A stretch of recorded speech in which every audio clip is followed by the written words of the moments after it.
नांदेड़ जिले के मुदखेड़ तहसील के चोला मुरार गांव में एक ही परिवार के 4 सदस्यों की मौत हो गई। 2 भाइयों ने ट्रेन के नीचे कूदकर आत्महत्या कर ली, जबकि उनके माता-पिता फांसी पर लटके पाए गए। माता-पिता की आत्महत्या या हत्या की पुष्टि के लिए जांच जारी है। आपको बता दें कि घटना का कारण अभी स्पष्ट नहीं है।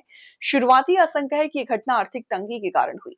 फिलहाल मुरार गांव में भारी पुलिस बल तैनात है और वरिष्ठ अधिकारी गांव पहुंच चुके हैं। 2 भाई बजरंग रमेश लाखे उमेश रमेश की मुगत रेलवे स्टेशन के पास ट्रेन के नीचे कूदकर आत्महत्या की। उनके पिता 51 वर्षीय रमेश, 44 वर्षीय राधाबाई रमेश के घर में कोहराम मचा हुआ है। गौरतलब है कि उमेश लाखे एमएनएस मुदखेड़ के पूर्व तालुका उपाध्यक्ष थे। उमेश सामाजिक कार्यों में भी सक्रिय रूप से शामिल थे। इस घटना से पूरे गांव में मातम छा गया। फॉरेंसिक टीम भी जांच कर रही है। वो पूरी पुलिस टीम इस घटना की जांच कर रही है। चारों शव को पोस्टमार्टम के लिए अस्पताल भेज दिया है। इस मामले में पुलिस अधीक्षक अविनाश कुमार ने घटनास्थल का दौरा कर घटना की जानकारी ली। हालांकि प्रारंभिक तौर पर यह घटना आत्महत्या प्रतीत होती है।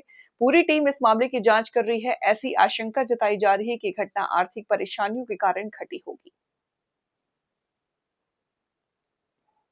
आपण विजिट दिलेली आहे। प्राथमिक काय अंदाज आहे, कशामुळे एकाच कुटुंबाने आत्महत्या केली? एक रमेश सोनबाजी लखे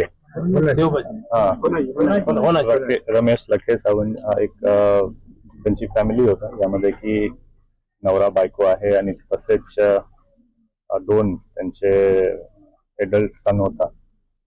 20-25-30 असा वय आहे दोन्हीचा।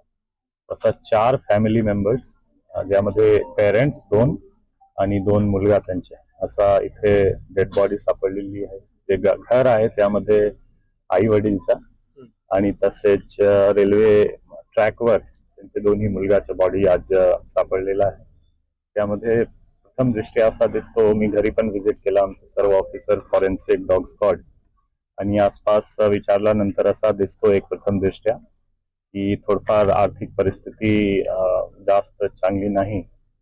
मातीचा घर आहे आणि खूप जास्त 25x50 इतके छोटासा एक घर आहे आणि काही शेती आहे, पण करणेवाला थोडासा त्यामध्ये जास्त नाही। तसेच जे वडील होता, वडील जवळपास 25-30 वर्षापासून त्यांच्या आजारी पण आहे। हार्टच्या बायपास सर्जरी जवळपास 30 वर्ष पूर्वीच झाला होता आणि काही महिन्यापूर्वी सुद्धा काबदे हॉस्पिटल असं सांगत आहे लोक, तिथे पण ऍडमिट होता।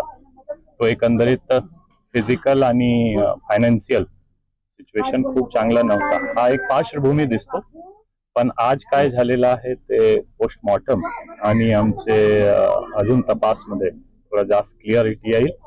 पण आम्ही ऍक्सिडेंटल डेथ दाखल करू आणि जे काही त्यांच्यावर तपासमध्ये येईल समोर येईल।